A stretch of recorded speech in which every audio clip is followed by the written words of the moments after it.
Welcome back, everyone, to the deep dive. Ready to dive in? I think so. Today we're tackling Exodus chapter 23, a really key text. Absolutely. Foundational. We're talking about principles that have informed legal systems, shaped societies, and ethical thinking for millennia. It's a set of guidelines, and at first you might think, okay, random rules. We've got courtroom stuff, we've got harvest festivals, we've got like divine promises. But when you look closer, It's a mosaic. exactly, there are these surprising connections and really profound insights. Aha moments galore. So we're on the hunt for those aha moments, not just to understand the past, but maybe even to see how these ideas resonate today. Let's get to it. All right, so Exodus 23 kicks off, verses 1 through 9, with laws about justice and mercy. And verse 1 is like a mic drop. You shall not spread a false report. You shall not join hands with a wicked man to be a malicious witness. Boom. Right out the gate, the text is saying. Truth-telling is non-negotiable. A just community starts there. It's so basic, but so crucial. And it's not just about formal legal stuff. It's about the fabric of society. The whole thing unravels if we can't trust what we hear and what we say. Right, like it's almost a preemptive warning about fake news and misinformation. Way ahead of its time. And then look at verse 2. You shall not fall in with the many to do wrong, nor shall you bear witness in a lawsuit, siding with the many, so as to pervert justice. Whoa, okay. So it's not enough to go with the flow, even if it seems like everyone else is doing it. Peer pressure, ancient edition. This is about having a spine. It's saying, your commitment is to what's right, even if it's unpopular. And this is a challenge to every listener, right? Where do your convictions really come from? Are they rooted in something deep, or are you just following the crowd? It's easier said than done, honestly. It's always a good time for that self-reflection. Okay, now verse 3 gets interesting. Nor shall you be partial to a poor man in his lawsuit. Now you'd think maybe it'd be the opposite, right? Like lean towards helping the less fortunate. It's tricky, right? But it's not saying be against the poor, it's about the ideal of impartiality.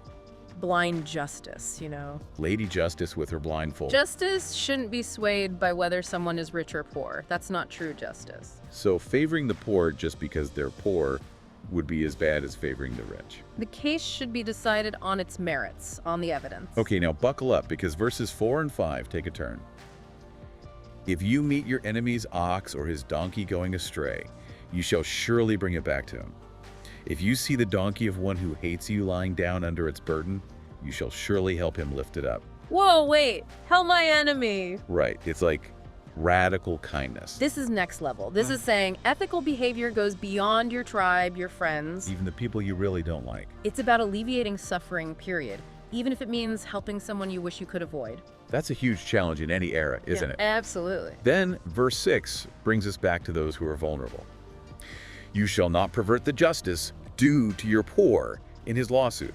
So, no favoritism because of poverty, but also we have to make sure poverty doesn't block access to justice. It's about a level playing field. Everyone deserves a fair hearing. And verse 7, there's no ambiguity here. Keep far from a false charge, and do not kill an innocent and righteous person, for I will not acquit the guilty. That's gelling. It's so serious. It puts the value of human life front and center. And it stresses the importance of a fair process, due process. You can't just accuse anyone of anything. False accusations are so destructive. Absolutely. And verse 8 is a hard truth. You shall not take a bribe, for a bribe blinds the clear-sighted and subverts the cause of those who are in the right. Bribery corrupts the whole system. It's like timeless wisdom. It highlights the temptation to choose personal gain over what's right. And we see this play out again and again throughout history. Greed, power, it can warp anyone's judgment. Unfortunately, yeah. Okay, last one in this section, verse 9. You shall not oppress a sojourner, for you know the heart of a sojourner, since you were sojourners in the land of Egypt. Ooh, that hits hard. Doesn't it? It's like they're saying, remember what it felt like to be the outsider, the vulnerable one. It's calling for empathy. And using their own history as a guide for how to treat others. Powerful stuff. All right, let's move on to the Sabbath laws, verses 10 to 13. We start with the concept of a sabbatical year for the land. Work it for 6 years, but the 7th year you shall let it rest and lie fallow, that the poor of your people may eat, and what they leave the wild beasts may eat. So it's about letting the land recover. Like giving it a break. But it also creates a natural safety net, right? It's providing for the poor and even the animals. It's like a built-in system of care. Really forward thinking. And then, of course, The weekly Sabbath, verse 12. 6 days you shall do your work, but on the 7th day you shall rest, that your ox and your donkey may have rest, and the son of your servant and the alien may be refreshed. Not just for you, but for everyone. Animals, workers, foreigners. It's recognizing the value of rest. Like it's a right, not a privilege. Essential for well-being. And it wraps up in verse 13 with a bit of a reminder. Pay attention to all that I have said to you, and make no mention of the names of other gods, nor let them be heard on your lips. Exclusive devotion is key here. It's about that covenant, that unique bond. One God, one set of laws, one people. It sets them apart. Next up, the 3 big festivals, verses 14 through 19. Verse 14 is straightforward. 3 times in the year you shall keep a feast to me. These festivals were so important for them. Rhythms of the year, celebrations of the harvest, remembering key events. It's how they stayed connected to each other and to their history. Community and faith, all tied together. Verse 15 dives into the festival of unleavened bread. It's connected to the Exodus, leaving Egypt in a hurry in the month of Aviv, springtime for us. 7 days, unleavened bread, and none shall appear before me empty-handed. The unleavened bread, it's a reminder Of the rush to escape, leaving everything behind. and bringing an offering is an act of thanks, Showing gratitude for what they've been given. acknowledging where it all comes from. Verse 16 mentions 2 more festivals. The festival of harvest, celebrating the first fruits of their labor, and then the festival of ingathering at the end of the year, when everything's been gathered in. Those festivals tie them to the land, They're literally celebrating the cycles of nature, the bounty of the earth. a reminder of their dependence on nature's rhythms. Verse 17 is a recap. 3 times a year shall all your males appear before the Lord God. That term, Lord God, it means the ultimate ruler, Total sovereignty. and it's highlighting that their faith is a communal thing. It's not a solo journey. They come together. Okay, verse 18 gets specific about the sacrifices. You shall not offer the blood of my sacrifice with leavened bread, or let the fat of my feast remain until the morning. These details, the specifics of the rituals, they mattered. It set them apart from other cultures, right? Like, their way of doing things was unique. And it might have been about purity, immediacy. The how and the when were significant. Verse 19 tells them, bring the best of the first of your ground to the house of the Lord your God, the first fruits, the best of the harvest. It's an offering of their finest, An act of devotion. honoring the source of their abundance. Then we get this curveball at the end of verse 19.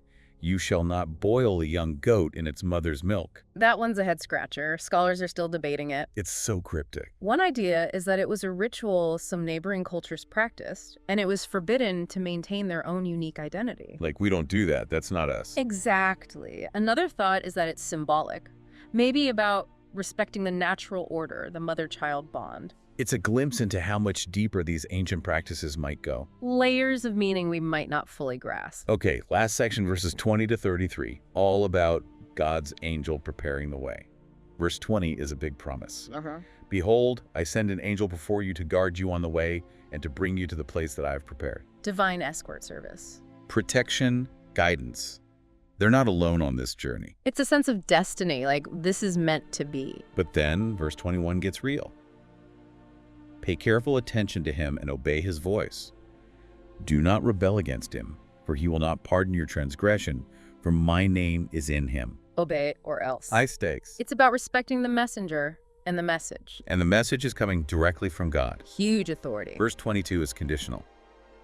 But if you carefully obey his voice and do all that I say, then I will be an enemy to your enemies and an adversary to your adversaries. Basically, I've got your back, but you got to hold up your end of the bargain. Their safety depends on their obedience. That theme comes up a lot in their history. For sure. In verse 23, the angel's job is to lead them into the lands of other peoples, and God says, I will cut them off. Now that can be a tough verse for modern readers to grapple with. It definitely raises questions, but we have to remember the historical and theological context. It's about the formation of this specific community in this specific land, A unique moment in time. part of a bigger narrative. Then we get specific instructions about those other people and their religious practices in verses 24 to 26. No bowing down, no serving their gods, no adopting their customs. Instead, destroy their idols, their sacred pillars, A complete break. and the reward for worshiping the Lord alone. Blessing on their food and water, no sickness, long life, many children. It's a stark choice. Our way or their way. And their way leads to blessings. It's about maintaining their distinct identity. Separation is key. Right. Verses 27 and 28 are all about divine intervention. God will send terror ahead of them, throw their enemies into confusion, even send hornets to drive out some groups. Hornets. It's a vivid image. These tiny creatures causing chaos. Divine power working through unexpected means. But verses 29 and 30 tell us it won't all happen at once. It'll be a gradual process so the land won't become desolate and overrun with wild animals. It's a practical consideration. It shows a balance, a thoughtfulness, even within the divine plan. Verse 31 lays out the boundaries of their promised land. And it's a vast territory, from the Red Sea to the Mediterranean, from the wilderness to the Euphrates River. It's huge. An empire in the making. But with that comes a final warning. Verses 32 and 33. You shall make no covenant with them or with their gods. They shall not dwell in your land, lest they make you sin against me. For if you serve their gods, it will surely be a snare to you. Don't get entangled. It's a warning against assimilation. Stay true to your own beliefs. Don't get caught in the trap of other gods. So that's Exodus 23. What a journey. It is. We've covered so much. Justice, mercy, care for the vulnerable, communal responsibility, Sabbath rest, festivals, divine guidance, divine warnings. It's a blueprint. It really is. And for our listeners, I mean, this isn't just ancient history. These ideas, these values, they've had such a huge impact on how we think about law, society, ethics. Still relevant. So here's a final thought to leave you with. How do these ancient instructions from so long ago speak to us today? It's a good question. Do they offer any insights into the challenges we face in our modern world? Or even in our personal lives. What principle from Exodus 23 really grab you, and why? Think about it. These laws, they're not just random rules. They're all connected. They're painting a picture of a whole way of life. A way of life that's echoed through the centuries. And maybe, just maybe, they have something to teach us today. Until next time. Take care, everyone.